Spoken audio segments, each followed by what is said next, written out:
Le entregamos todo lo que necesita saber para comenzar el día. Esto es Bloomberg Daybreak para los que escuchan en América Latina y el resto del mundo. Buenos días y bienvenidos a Bloomberg Daybreak América Latina. Es miércoles 17 de abril de 2024, soy Laura Millán y estas son las noticias que marcan la jornada. Los resultados favorables de algunas de las empresas más grandes de Europa han mejorado los ánimos de los inversionistas. Esto después de unas horas donde reinó una visión más pesimista, principalmente por las previsiones sobre los tipos de interés. Los productos de consumo y los servicios lideran avances del 0,7% en las bolsas europeas. En Estados Unidos, los futuros del S&P 500 suben un 0,5%, señalando una potencial recuperación después de 3 días seguidos de pérdidas. Y vamos con los temas del día. ASML se desplomó tras el incumplimiento de los nuevos pedidos de sus máquinas de fabricación de chips. Las reservas ascendieron a 3.600 millones de euros, por debajo del récord de 9.200 millones de euros alcanzado en el cuarto trimestre. Joe Biden propondrá hoy aranceles del 25% sobre algunos productos chinos de acero y aluminio.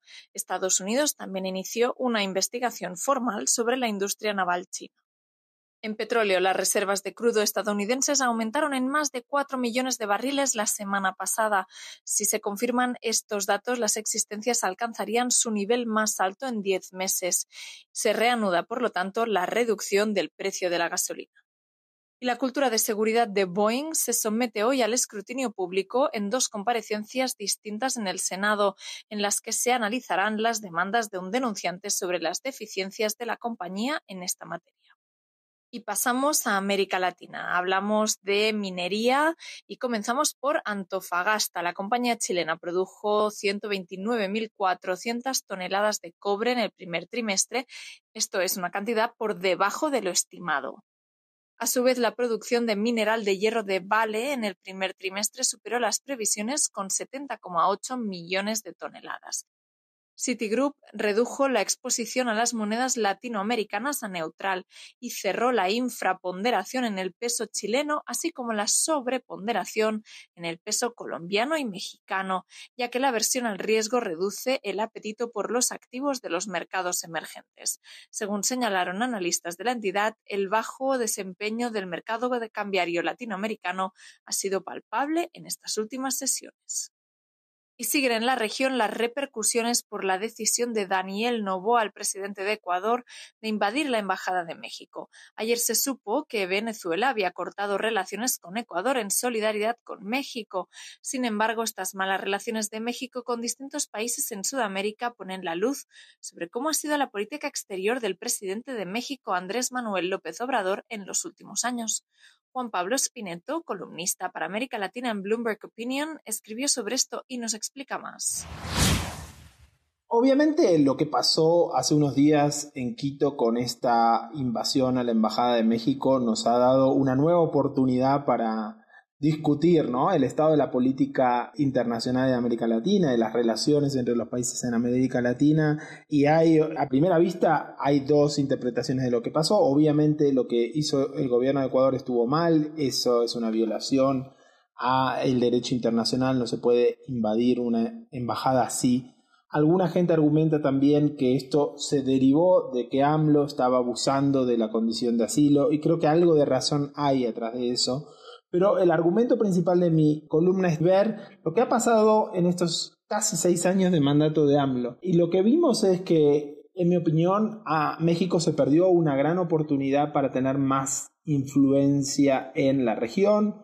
AMLO ha estado activo, es cierto, pero hasta ahí nomás, ¿no? Como trató de utilizar mucho lo que le sirvió domésticamente, esto de dividir entre buenos y malos, y entonces en un periodo, sobre todo al principio de su gobierno, donde había una mayoría de gobiernos de izquierda, repercutía bien con los gobiernos de izquierda, pero no tanto con el resto de la región, ¿no? Y recordemos que él arranca en un periodo donde está Bolsonaro en Brasil. La rivalidad entre México y Brasil en relaciones exteriores por esta idea abstracta de liderazgo en América Latina es muy real, y AMLO desaprovechó también esa oportunidad para posicionarse durante esos primeros años.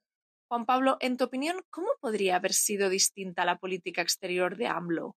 Obviamente los hotspots de América Latina son, por ejemplo, Venezuela. Ahí no hubo mucho avance. AMLO no. Es cierto que México actuó como sede, recibiendo varias rodadas de negociación entre la oposición y el gobierno de Maduro, pero AMLO todavía al día de hoy sigue sin criticar lo que pasó con la exclusión de María Corina en la elección. Yo creo que hubiera buscado un liderazgo un poco más económico, ¿no? Durante muchos años México tenía la preocupación de que dependía mucho de Estados Unidos.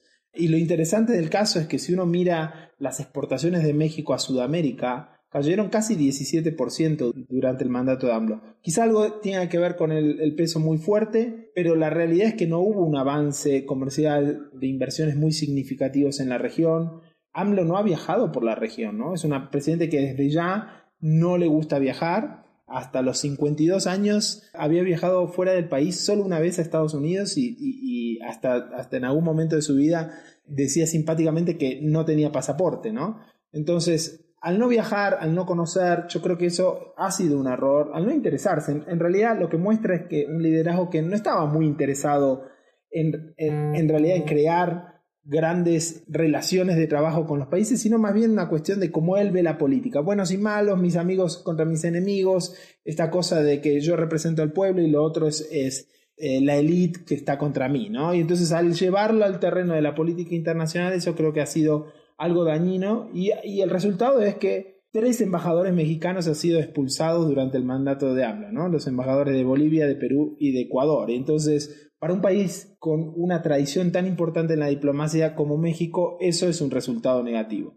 Y puedo encontrar el vínculo a la columna de Juan Pablo en la descripción de este episodio.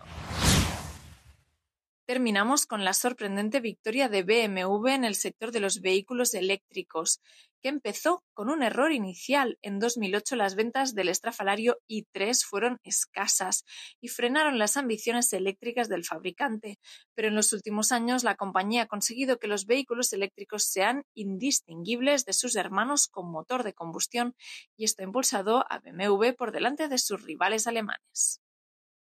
Esto es todo por hoy. Para más información de Bloomberg News les invito a leer la newsletter 5 Cosas, ver nuestro canal de YouTube o nuestros nuevos canales en WhatsApp y TikTok.